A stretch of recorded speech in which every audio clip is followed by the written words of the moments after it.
नमस्कार साथियों, मैं सत्येंद्र एक बार फिर से आप सबका अपने YouTube परिवार बायोलॉजी विद आरती यादव में हार्दिक स्वागत और अभिनंदन करता हूं। साथियों, जैसा कि आप लोगों को पता है, हम लगातार वीडियो चला रहे हैं, आप लोगों के लिए लगातार वीडियो ला रहे हैं। ठीक उसी प्रकार उतनी ही उत्तेजना के साथ आप लोग भी हमारी वीडियो को देखते रहें और साथ ही साथ अपनी पढ़ाई पर फोकस करते रहें, क्योंकि पढ़ाई ही आपको कामयाब बना सकती है। पढ़ाई आपको कामयाबी दिला सकती है, क्योंकि शिक्षा को ग्रहण करना हर एक व्यक्ति का लक्ष्य होता है और हर किसी के नसीब में भी नहीं होती है। इसलिए आप सभी लोग बहुत भाग्यशाली हो जो शिक्षा आपके नसीब में है। तो आप लोगों को क्या काम करना है कि साथ ही साथ हमारी वीडियो को भी देखते चलिए और अदर बुक्स से भी आप लोग अपनी तैयारी करते चले। हम वीडियो तो लगातार प्रोवाइड कराते चलेंगे। फिजिक्स में हम आपके सामने इस प्रकार के टॉपिक लेकर आएंगे, एक भी टॉपिक ऐसा नहीं छोड़ेंगे जो आपकी परीक्षा की दृष्टि से महत्वपूर्ण न हो। हर एक टॉपिक को समझाएंगे, बताएंगे, हर एक टॉपिक की बात करेंगे। तो साथियों, ज़्यादा कुछ न कहते हुए, क्योंकि ज़्यादा समय बर्बाद नहीं करना है, तो हमें अपने टॉपिक पर पहुंचना है। लेकिन उससे पहले हमारी एक गुजारिश है कि प्लीज़ इस चैनल को सब्सक्राइब कर दीजिएगा और हमारी वीडियो को शेयर कर दीजिएगा। अगर जितनी ज़्यादा वीडियो आप शेयर करोगे उतनी ही अच्छी तरीके से हमारे सब्सक्राइबर बढ़ेंगे और 1000 सब्सक्राइबर पूरे हो गए तो हम आपको इसी चैनल पर लाइव क्लास देना शुरू कर देंगे। क्योंकि लाइव क्लास आने लगेगी, फिर बेहतर तैयारी होने लगेगी, आपके क्वेश्चंस भी आने लगेंगे, उन क्वेश्चनों को भी समझाते हुए चला करेंगे।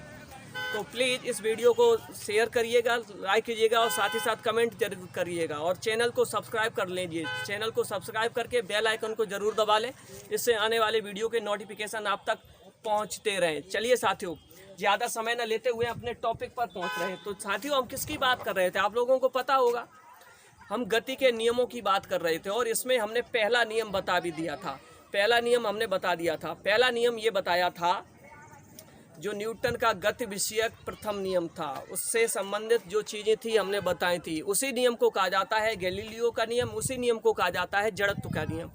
तो जड़त्व के बारे में चर्चा कर रहे थे, जड़त्व को हमने समझाया था। एक बार फिर से रिवाइज कर लेते हैं, जड़त्व क्या होता है। तो जड़त्व जो है, किसी भी वस्तु, हर एक वस्तु के पास एक ऐसा गुण होता है जिसके कारण वो अपनी स्वाभाविक अवस्था को नहीं बदल पाती है। हर एक वस्तु के पास एक ऐसा गुण होता है, जो चीज़ जहाँ है वो वहीं रहना चाहती है, वहीं बनी रहेगी।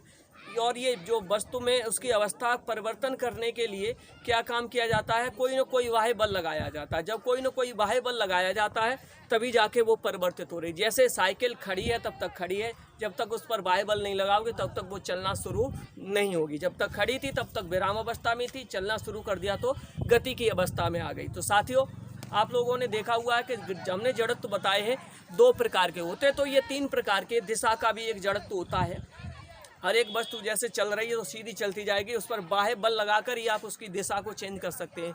लेकिन महत्वपूर्ण आपके लिए ये 2 हैं, विराम का जड़त्व और गति का जड़त्व। तो विराम के जड़त्व और गति के जड़त्व, ये दोनों जड़त्व हमने आपको पढ़ाए थे। जड़त्व को समझाया था, जड़त्व क्या होता है, हर एक चीज़ को बताया था।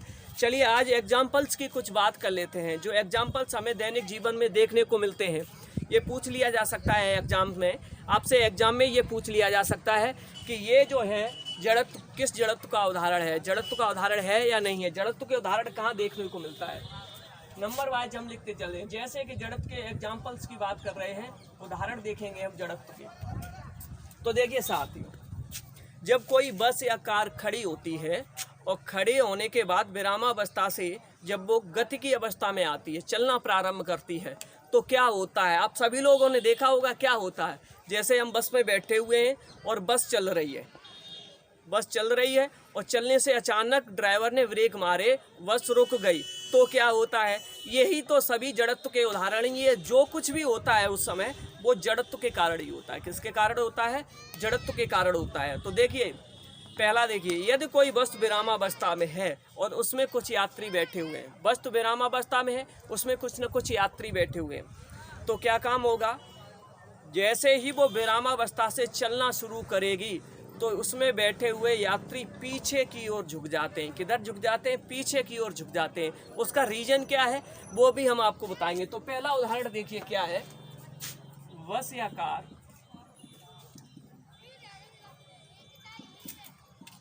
का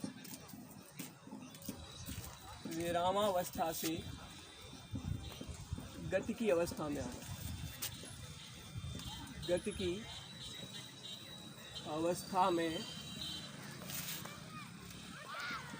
आने पर यात्रीगण पीछे की ओर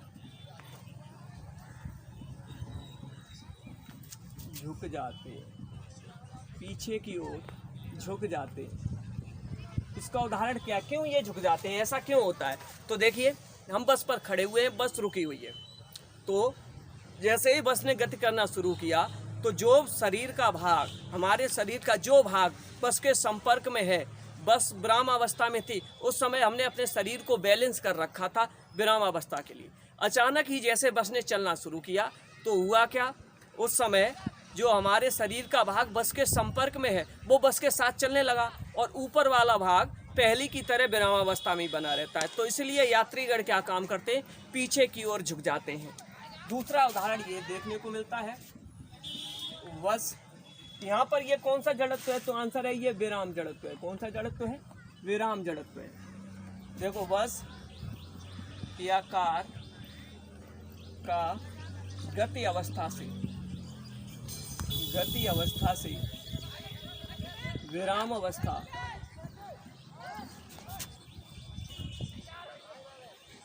में आने पर, विराम अवस्था में आने पर साथियों क्या होता है, बस या कार का गति अवस्था से विराम अवस्था में आने पर उसमें बैठे हुए यात्रीगण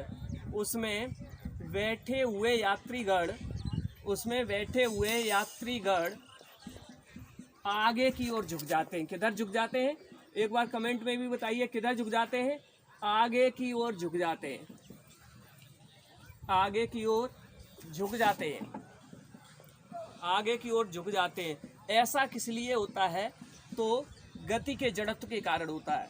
ऐसा किस लिए होता है, गति के जड़त्व के कारण होता है। बहुत सारे उदाहरण देंगे, जैसे कंबल को झाड़ने पर धूल के कणों का अलग होना। कोई कंबल है जिसमें धूल के कण हैं और हम उसको झाड़ना शुरू करें तो क्या होता है, वहाँ पर देखिए धूल के कण अलग हो जाते हैं। ऐसा इसलिए होता है कि पहले कंबल के साथ वो कण भी विराम अवस्था में है और हमने झाड़ना शुरू किया तो कंबल तो गति अवस्था में आ गया, लेकिन वो कण जो थे, जो धूल के कण थे, वो क्या हुए, वो विराम अवस्था में ही रहे पहले की तरह। जब वो विराम अवस्था में रहे तो क्या हुआ कि वो धूल के कण जमीन पर गिर पड़े। इस प्रकार कंबल को जब झाड़ा जाता है तो इसका तीसरा उदाहरण है, कंबल को झाड़ने पर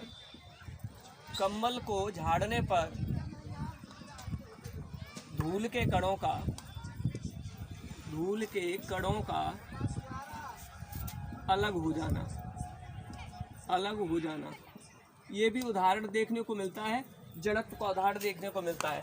तो इस प्रकार के बहुत से हमें दैनिक जीवन में जड़त्व के उदाहरण देखने को मिलते हैं। जैसे कि आप लोगों ने देखा होगा, किसी फल की शाखा को आप हिलाइए तो उसमें लगे होने वाले जो फल हैं वो टूटकर जमीन पर गिर पड़ते हैं। किसी पेड़ की शाखा को हिलाइए, जब पेड़ की शाखा को हिलाओगे तो उससे लगने वाले जो फल हैं उस पेड़ की शाखा पर जो लगे हुए हैं वो पीछे की ओर टूटकर गिर जाते हैं। तो यहाँ पर देखिए साथियों, क्या समाप्त हुआ, आपका जड़त्व समाप्त कर दिया हमने। क्या, इससे बढ़कर कोई क्वेश्चन आने वाला नहीं है। हाँ, जड़त्व कैसी राशि है, जड़त्व का कोई मात्रक होता है या नहीं होता है, तो एक बात ध्यान रखें, जड़त्व का कोई मात्रक नहीं होता है, न कोई ये राशि है, ये कोई भौतिक राशि नहीं है, ये किसी भी वस्तु का गुण है। क्या है, ये किसी वस्तु का गुण है, कोई भौतिक राशि नहीं है। तो ध्यान रखें, ये कोई भौतिक राशि नहीं है, किसी वस्तु का गुण है। चलिए साथियों, और साथ ही साथ एक बात और बता दें, यहाँ पर जैसे कल किसी बच्ची का कमेंट आया था कि शोर शराबा बहुत होता है, तो हम आपको बता दें कि हम जहाँ पर ये वीडियो आप बना रहे हैं तो वहाँ पर किनारे से रोड होकर गुजरी है, और साथ ही साथ एक खेल का मैदान और है। यहाँ पर बच्चे क्या काम करते हैं, कोई क्रिकेट खेलता है, कोई वॉलीबॉल खेलता है। उन मैदानों की वजह से बच्चों का शोर शराबा हो सकता आ सकता है, लेकिन इतना ज़्यादा शोर नहीं आ रहा है कि आप लोगों को वीडियो समझने में परेशानी हो। आप चाहो तो क्या काम कर सकते हो, आसानी से समझ भी सकते हो, एक एक बात समझाते हुए चल रहे हैं, उससे कोई प्रॉब्लम आने वाली नहीं है। बहाने मत ढूंढा करो, पढ़ाई किया करो, क्योंकि बहाने ढूंढने वाले जो हैं वो क्या काम करते हैं, कि बहाने ढूंढ कर बैठ जाते कि शोर हो रहा है, ये हो रहा है। अरे नहीं शोर हो रहा है, आपको पढ़ना है, शोर नहीं हो रहा। शोर को इग्नोर करिए, आपके सामने कितना भी शोर होता रहे उसको इग्नोर करिए। आपको क्या काम करना है, अपनी पढ़ाई पर फोकस करना है। चलिए साथियों, चलो बहुत अच्छी बात है, आपने कमेंट करके बताया है कि शोर हो रहा है, चलो हमको भी तो पता चले। लेकिन आप लोगों से यही गुजारिश है, आपका बहुत बहुत धन्यवाद, आपने कम से कम बताया तो। और यही गुजारिश है कि शोर को इग्नोर कर दीजिएगा, क्योंकि आपको सफल होना है। सफल होना है तो जितनी भी परेशानियां आए उनसे सबसे जूझना पड़ता है, तभी आप बहादुर बन पाओगे। बहुत अच्छी बात है। चलिए साथियों, तो इस प्रकार जड़त्व जो है वो खत्म हुआ, जड़त्व खत्म होता है। अब हम चलते हैं न्यूटन के गति विषयक द्वितीय नियम से। न्यूटन के गति विषयक द्वितीय नियम की ओर चलते हैं। द्वितीय नियम पूरी तरीके से समझाएंगे, जो आपके लिए बहुत इंपॉर्टेंट है, क्योंकि बल का जो सूत्र आपने पढ़ा हुआ है F बराबर ma, जो बल का सूत्र पढ़ा हुआ है F बराबर ma, वो जो सूत्र है बल का, वो सूत्र गति के द्वितीय नियम से ही आया। जो न्यूटन ने द्वितीय नियम दिया था वहीं से निकल के आया। एक एक बात ध्यान से समझते हुए चलना है, लेकिन उसको समझने से पहले आपको यहाँ समझना होगा संवेग को। संवेग क्या होता है, संवेग क्या होता है, ध्यान रखें, इसे बहुत अच्छी तरीके से पढ़ना है। संवेग क्या होता है, ये किस प्रकार की राशि है, बहुत अच्छी तरीके से पढ़ना है, ठीक है। तो संवेग को पढ़ते हुए चल रहे हैं। हमने माना कि कोई वस्तु है जिसके पास कुछ न कुछ द्रव्यमान है। अगर कोई वस्तु है जिसके पास कुछ न कुछ द्रव्यमान है और कुछ न कुछ वेलोसिटी है, तो उसके पास एक गुण होता है, उसके पास एक गुण होता है। क्या गुण होता है कि अगर ज़्यादा द्रव्यमान की वस्तु है और एक कम द्रव्यमान की वस्तु है, जैसे रास्ते पे सड़क पर आपने देखा, सड़क पर देखा कि एक मोटरसाइकिल और एक ट्रक की टक्कर हुई। दोनों के पास वेलोसिटी एक ही थी, दोनों के पास जो वेग था, ट्रक भी आ रहा था इधर से 40 मीटर प्रति सेकंड के वेग से और बाइक भी आ रही थी 40 मीटर प्रति सेकंड के वेग से। दोनों में आपस में टक्कर हुई। जब दोनों में टक्कर हुई तो क्या हुआ, दोनों के वेग तो बराबर ही थे, आपने देखा 40 मीटर प्रति सेकंड 40 मीटर प्रति सेकंड। लेकिन दोनों में जब टक्कर हुई तो टक्कर के बाद आपको देखने को मिला कि वो जो बाइक है वो बाइक दूर जाके गिर गई, लेकिन ट्रक का क्या हुआ, कुछ नहीं हुआ, वो जहाँ था वहीं है। तो देखो वो क्या चीज़ है, तो उसका मतलब क्या हुआ कि दोनों के वेग तो समान थे, लेकिन जो द्रव्यमान थे दोनों के वो अलग अलग थे।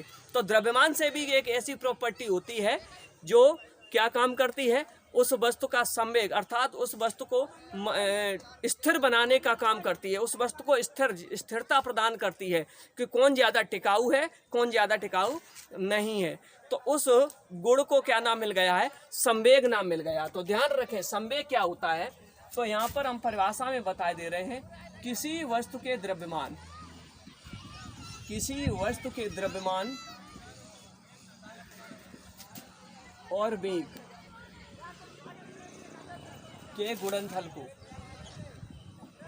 किसी वस्तु के द्रव्यमान और वेग का गुणनफल, ध्यान से समझना है क्या बात कर रहे हैं हम। किसी वस्तु का द्रव्यमान, क्या द्रव्यमान, मास, किसी वस्तु का द्रव्यमान और उसका वेग जिसके पास वेलोसिटी है, किसी वस्तु का द्रव्यमान और वेग का ही गुणनफल, के गुणनफल को संवेग कहा जाता है। क्या कहा जाता है, के गुणनफल को संवेग कहा जाता है, के गुणनफल को संवेग कहा जाता है। किसी वस्तु के द्रव्यमान और वेग के गुणनफल को ही संवेग कहा जाता है। फॉर एग्जाम्पल हम आपको बता दें, माना किसी वस्तु का द्रव्यमान, माना किसी वस्तु का द्रव्यमान, किसी वस्तु का द्रव्यमान मान लिया कि m kg है। हमने मान लिया कि किसी वस्तु का द्रव्यमान m है तथा वह v वेग से चल रही है, v वेग से गतिमान है, v वेग से गतिमान है। तो देखो संवेग क्या कहा जाएगा, संवेग इसका क्या हो जाएगा, तो देखो संवेग, तो इसका जो संवेग होगा, हमने आपको बताया द्रव्यमान और वेग का गुणनफल, द्रव्यमान गुणे वेग, द्रव्यमान और वेग का गुणनफल ही क्या कहलाएगा, इसका संवेग कहलाएगा। द्रव्यमान और वेग का गुणनफल इसका संवेग कहलाएगा। तो देखिए द्रव्यमान तो m है और वेग इसका v है, तो m इंटू वी क्या हो गया, संवेग। और संवेग को p से प्रदर्शित करते हैं, किससे प्रदर्शित करते हैं, p से प्रदर्शित करते हैं। ध्यान रखेंगे ये बात, इसे प्रदर्शित किससे करते हैं, P से प्रदर्शित करें तो P बराबर m इंटू वी, P बराबर m इंटू वी, ये क्या हो गया, संवेग हो गया। तो ध्यान रखेंगे P बराबर m इंटू वी, ये संवेग हो गया। अब संवेग के बाद बात करते हैं कि इसका मात्रक क्या होगा। तो देखो इसका मात्रक क्या हो गया, तो मात्रक आप निकालना सीख चुके हैं। किस प्रकार निकालोगे, m का मात्रक मल्टीपल v का मात्रक, m का द्रव्यमान है, इसका मात्रक क्या होता है kg मल्टीपल v क्या है वेग, और इस वेग का मात्रक क्या होता है मीटर प्रति सेकंड स्क्वायर, मीटर प्रति सेकंड। तो kg मीटर प्रति सेकंड इसका क्या हो गया, मात्रक हो गया। संवेग का मात्रक क्या हो गया, kg मीटर प्रति सेकंड, इसका मात्रक हो गया। और ये किस प्रकार की राशि है, ये किस प्रकार की राशि है, ये जो राशि है ये सदिश राशि है। कैसी राशि है, सदिश राशि है। इतनी चीज़ों को नोट कर ले, बहुत इंपॉर्टेंट है ये चीज़, इस चीज़ को नोट कर ले, बहुत इंपॉर्टेंट है आपके लिए। चलिए साथियों, जल्दी से स्क्रीनशॉट लेना चाहो तो स्क्रीनशॉट भी ले सकते हो, इतनी चीज़ को नोट करो। चलो आगे की ओर बढ़ते हैं। संवेग आपका कंप्लीट हुआ, तो अब न्यूटन का गति विषयक द्वितीय नियम समझने में कोई परेशानी आने वाली नहीं है। न्यूटन का गति विषयक द्वितीय नियम समझने में कोई परेशानी आने वाली नहीं है, किसी भी प्रकार की कोई असुविधा नहीं होगी। चलिए साथियों, तो अगली हेडिंग डाल लेते हैं, न्यूटन का गति विषयक द्वितीय नियम।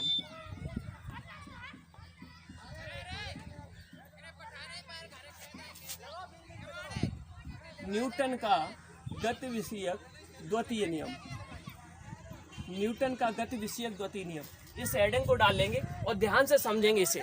न्यूटन ने अपने गति विषयक द्वितीय नियम में क्या कहा था। अभी आप संवेग सीख कर गए हैं, तो आपको और चीज़ें समझनी होगी। संवेग किस पर डिपेंड करता है, द्रव्यमान पर और वेग पर डिपेंड करता है।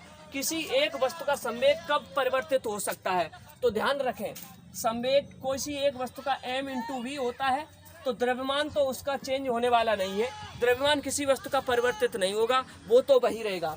अगर इस वस्तु का संवेग परिवर्तित करना चाहते हैं, तो अगर वेग परिवर्तित हो रहा है तो ही संवेग परिवर्तित होगा, क्योंकि ये द्रव्यमान और वेग पर डिपेंड करता है। तो देखो, द्रव्यमान तो किसी वस्तु का बदलता नहीं। मान लीजिएगा कि 10 केजी द्रव्यमान की एक वस्तु है, वो 10 मीटर प्रति सेकंड के ही वेग से चल रही है, तो उसका संवेग कितना हो गया, 10 इंटू 10 100 किलोग्राम मीटर प्रति सेकंड, ये इसका संवेग हो गया।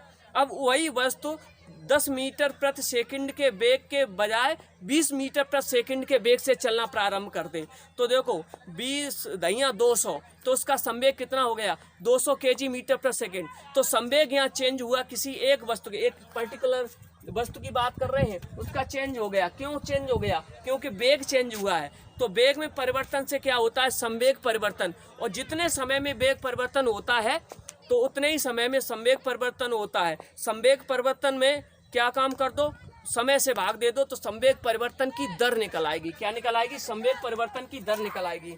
तो गति के द्वितीय, जो न्यूटन का गति का द्वितीय नियम है, गति के संबंध में जो दूसरा नियम दिया था न्यूटन साहब ने, तो उस नियम में क्या काम किया जाता है कि संवेग परिवर्तन की दर एक महत्वपूर्ण रोल अदा करती है। उदाहरण के तौर पर हम पहले नियम लिखाएंगे, उसके बाद देखो सिद्ध करके दिखाएंगे किस प्रकार से F बराबर ma आया हुआ है। तो ध्यान से समझना है साथियों, न्यूटन का गति विषयक द्वितीय नियम बात कर लेते हैं। तो इस नियम में ये कहा गया है कि किसी वस्तु के संवेग परिवर्तन की दर, किसी वस्तु के संवेग में परिवर्तन की दर, संवेग में परिवर्तन की दर, संवेग में परिवर्तन की दर लगाए गए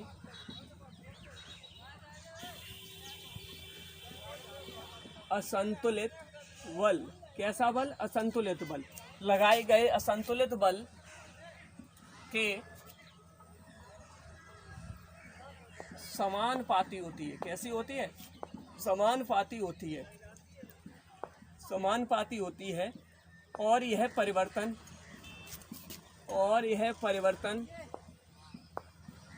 बल की दिशा में होना चाहिए, बल की दिशा में होना चाहिए। और ये जो परिवर्तन है बल की दिशा में होता है। किधर होता है, जिधर आप बल लगाने जाते हो उसी दिशा में ये परिवर्तन होता है। तो संवेग में परिवर्तन किधर होता है, बल की दिशा में होता है। किधर होता है, बल की दिशा में होता है। तो देखिए, किसी वस्तु में संवेग परिवर्तन की जो दर है, हमने कहा था संवेग पहले परिवर्तन निकालो, फिर जितने समय में परिवर्तन हुआ हो उसमें समय से भाग दे दीजिएगा, तो संवेग परिवर्तन की दर निकल के आ जाती है। संवेग परिवर्तन की दर जो होगी वो लगाए गए असंतुलित बल के समानुपाती होगी। किसके समानुपाती होगी? लगाए गए असंतुलित बल के समानुपाती होगी। असंतुलित बल के समानुपाती होगी। ये समानुपाती का क्या अर्थ है, इसको भी समझ लें। तो कहने का मतलब ये हुआ कि वेग में परिवर्तन किस हिसाब से होगा, उसी हिसाब से संवेग में परिवर्तन होगा। तो संवेग किस दर से परिवर्तित होगा, तो ये कहता है कि लगाए गए बल के समानुपाती, अर्थात जितने बल से जितना बल, जिस रेशियो में आप बल को बढ़ाते जाओगे उसी रेशियो में संवेग में परिवर्तन होता जाएगा। जिस अनुपात में बल, जैसे आपने पहले बल लगाया किसी वस्तु पर, उसमें कुछ न कुछ वेलोसिटी आई तो उसका कुछ न कुछ संवेग है। मान लीजिएगा पहले संवेग है 100, आपने कुछ बल लगाया, आपने क्या काम किया, पहले से बल कितना कर दिया, 2 गुना।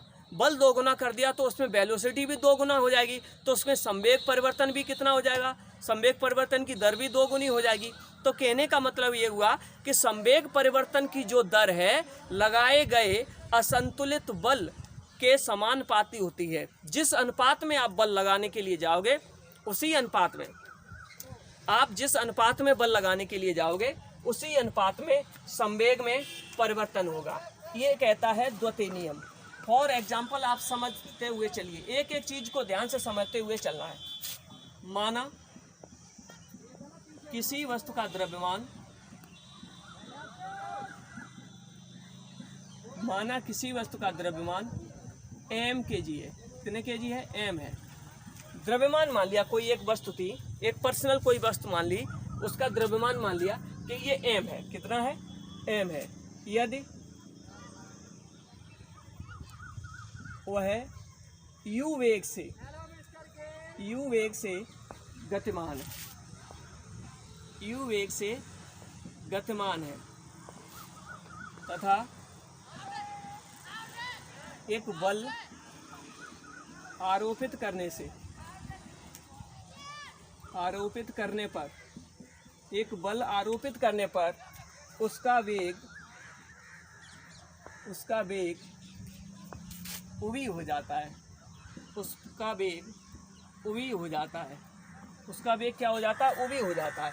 हमने मान लिया कि उस वस्तु का जो द्रव्यमान था पहले m था, पहले जो वेग था वो कितना था? u था। क्या हुआ? उस पर एक बल और आरोपित कर दिया उसके वेग की दिशा में ही। जब बल आरोपित कर दिया तो उसका वेग बढ़कर क्या हो गया? उवी हो गया। उसका वेग बढ़कर उवी हो गया। तो वेग बढ़कर उवी हो गया तो कहने का अर्थ ये हुआ कि उसका पहले द्रव्यमान m है तो वेग बढ़ गया, उसके बाद द्रव्यमान में कोई चेंजिंग आई? आंसर है नो चेंजिंग, क्योंकि द्रव्यमान तो बदलता नहीं। वेग बदलने से द्रव्यमान पर कोई प्रभाव ही नहीं पड़ता है, तो द्रव्यमान तो वही रहेगा। लेकिन वेग u से उवी हो गया। जब वेग u था उस समय उसका संवेग द्रव्यमान गुणे वेग mu था। जब वेग में परिवर्तन हुआ है तो निश्चित रूप से संवेग में भी परिवर्तन हुआ है। और कितने समय में हुआ ये? तो ये बल आरोपित करने से उसका वेग v हो जाता है। कितने समय में हो जाता है? तो ये मान लीजिएगा कि t समय में। कितने समय में? t समय में उसका वेग जो है t समय में उवी हो जाता है। कितना हो जाता है? उवी हो जाता है। तो देखो तब वस्तु का प्रारंभिक वेग, वस्तु का प्रारंभिक संवेग, तब वस्तु का प्रारंभिक संवेग, तो वस्तु का प्रारंभिक संवेग इसे P1 मान लो। P1 कितना हो जाएगा? द्रव्यमान इंटू वेग प्रारंभिक क्या है? u। और t समय के बाद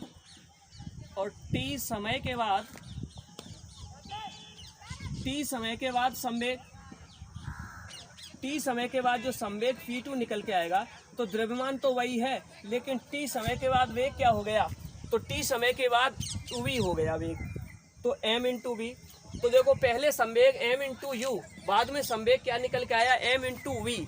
तो पहले ये संवेग है और बाद में ये संवेग है, ये दोनों संवेग निकल के आए यहाँ पर। तो देखो संवेग में ये परिवर्तन कुछ ना कुछ हुआ है। एक एक चीज को यहाँ से देखो, आप लोग नोट करना चाहो तो नोट कर ले इसको, और स्क्रीनशॉट भी ले लीजिए करें, स्क्रीनशॉट ले लीजिए करें। इससे क्या होगा? नोट्स नहीं बनाने पड़े, लेकिन नोट्स भी बनाते चलिए तो उतना ही बेहतर होगा आप लोगों के लिए। तो देखो पहले संवेग P1, बाद में संवेग P2। तो संवेग में परिवर्तन देखिए, संवेग में परिवर्तन, संवेग में जो परिवर्तन है जिसे डेल्टा पी से डिनोट करेंगे। तो संवेग में परिवर्तन कैसे निकालोगे, P2 माइनस P1, संवेग में परिवर्तन P2 माइनस P1, ये संवेग में परिवर्तन निकल के आया। तो देखो संवेग में परिवर्तन की दर, संवेग में परिवर्तन निकाल लिया। तो संवेग में परिवर्तन की दर कितने समय में ये परिवर्तन हुआ, उस समय से संवेग परिवर्तन को भाग दे दीजिएगा, संवेग परिवर्तन की दर निकल के आ जाएगी। तो संवेग में परिवर्तन की दर, संवेग में परिवर्तन की दर क्या निकल के आ जाएगी, तो संवेग में परिवर्तन डेल्टा पी था और समय से भाग दे दिया, तो P2 माइनस P1 बटे डेल्टा टी, ये संवेग में परिवर्तन की दर है। यही जो संवेग में परिवर्तन की दर है ये लगाए गए बाह्य बल अर्थात जो फोर्स अप्लाई किया गया है उसके समानुपाती होगी। जिस रेशियो में आप बल बढ़ाओगे उसी रेशियो में ये संवेग परिवर्तन की दर बढ़ती चली जाएगी। चलो देखो किस प्रकार करते हैं इसको।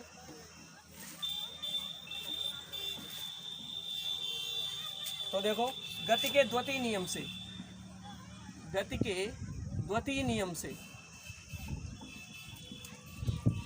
गति के द्वितीय नियम से, गति के द्वितीय नियम से देखिएगा तो ये जो संवेग परिवर्तन की दर है ये F के समानुपाती होगी, F समानुपाती delta P upon delta T। अब ये समीकरण जो मिला हुआ है आपको समानुपाती वाला समीकरण मिल गया और हमको न्यूमेरिकल्स हल करने के लिए बराबर वाला समीकरण चाहिए होता है।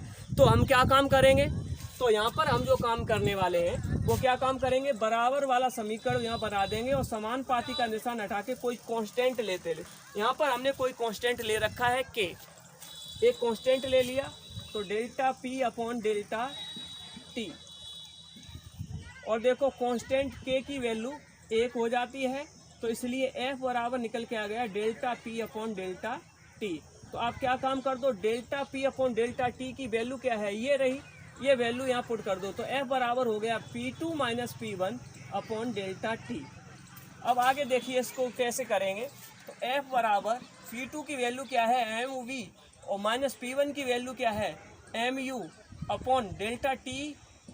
अब क्या काम कर सकते हैं, यहाँ पर M देखो कॉमन आ रहा है, M को दोनों से कॉमन ले लिया तो V minus U upon delta T। और यहाँ पर हमने आपको पहले एक चीज़ पढ़ाई है कि त्वरण A बराबर होता है, नहीं पढ़ाई है तो ध्यान से समझें, त्वरण A बराबर होता है वेग में परिवर्तन की दर। तो देखो ये अंतिम वेग, ये प्रारंभिक वेग और इसको समय से, वेग में इतने ही समय में परिवर्तन हुआ था T समय में, समय में इतने समय से भाग दे दिया तो ये वेग परिवर्तन की दर हो गई। और वेग परिवर्तन की दर को ही नाम मिलता है त्वरण। क्या नाम मिलता है, त्वरण। तो ये चीज़ जो है आपकी त्वरण है। तो F बराबर हम क्या लिख देंगे M इंटू A।